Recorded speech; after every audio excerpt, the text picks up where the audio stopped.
English problem, no tension, English meditation solution. ওকে, আসসালামু আলাইকুম। আমাদের আজকের বিষয় আমরা কিভাবে ইংরেজিতে ভালো করতে পারি। আমাদের বাচ্চারা মূলত ইংরেজির প্রতি একটু ভীতি নিয়েই তারা কিন্তু তাদের দিন শুরু করে। সো আমরা যারা গার্জিয়ান আছি আমরাও ইংরেজির প্রতি আমাদের বিশেষ দুর্বলতা থেকেই আমরা আমাদের বাচ্চাদেরকে স্কুলে পাঠাই, কোচিংয়ে পাঠাই, ব্যাচে পাঠাই। তারপরও দিন শেষে আমরা খুশি না যে আসলে আমার বাচ্চা ইংরেজি শিখতে পারছে কিনা। প্রিয় অভিভাবক এবং প্রিয় শিক্ষক, আপনারা যারা আমার ভিডিও দেখবেন, একটি পলিসি অবলম্বন করলে আপনি অতি সহজে আপনার বাচ্চাকে বা আপনার শিক্ষার্থীকে আপনি ইংরেজি শেখাতে পারবেন। কীভাবে আসুন দেখা যাক।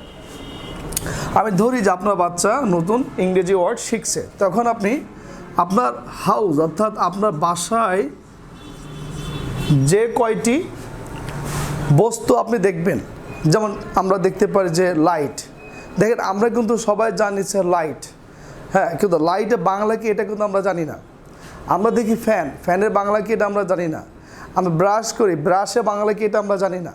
টুথপেস্ট ইউজ করি, এটা বাংলা কি আমরা জানি না।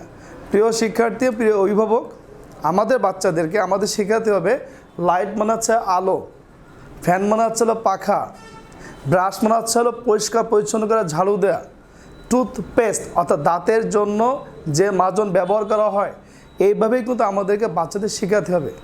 এই শেখাতে যখন বাচ্চা তাকাবে বাসার ছাদের দিকে, তখন বলতে হবে ছাদ ইংরেজি কি, ওকে বলতে হবে এটা হচ্ছে ছাদ, এটা ইংরেজি হচ্ছে রুফ। এইভাবে আপনি আপনার বাচ্চাকে আপনার ঘরে যে আসবাবপত্রগুলো আছে, যে বস্তুগুলো আছে, এই প্রত্যেকটি নাম জানাবেন।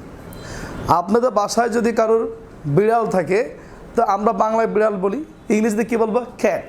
অবশ্যই আপনি আপনার বাচ্চাকে এভাবে শিখাবেন, এটা হচ্ছে বিড়াল, ইংরেজি নাম হচ্ছে ক্যাট।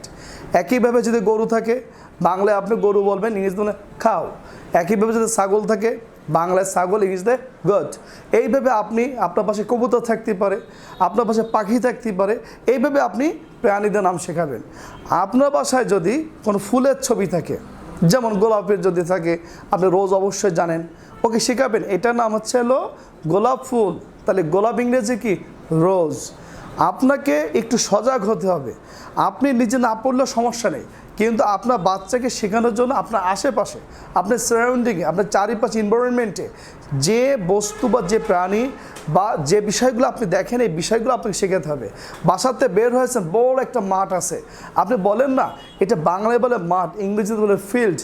মাঠের পাশে ছোট্ট একটা পুকুর আছে, আপনি বলেন না এটা হচ্ছে পুকুর, ইংরেজি হচ্ছে পন্ড। একটু দূরে যে একটা খাল আছে, বলেন এটা হচ্ছে খাল, ইংরেজি হচ্ছে ক্যানেল। আর একটু দূরে যে নদী আছে, বলেন না এটা হচ্ছে নদী, ইংরেজি হচ্ছে রিভার।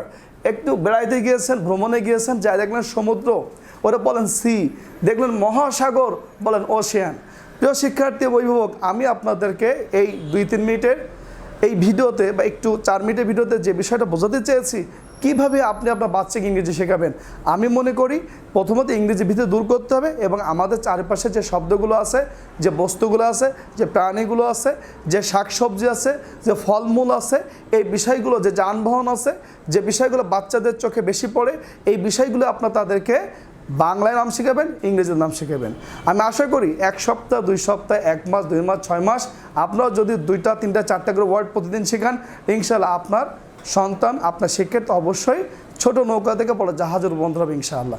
যদি আমাদের ক্লাসটা আপনাদের ভালো লাগে, এই পরামর্শ যদি ভালো লাগে, অবশ্যই শেয়ার করবেন।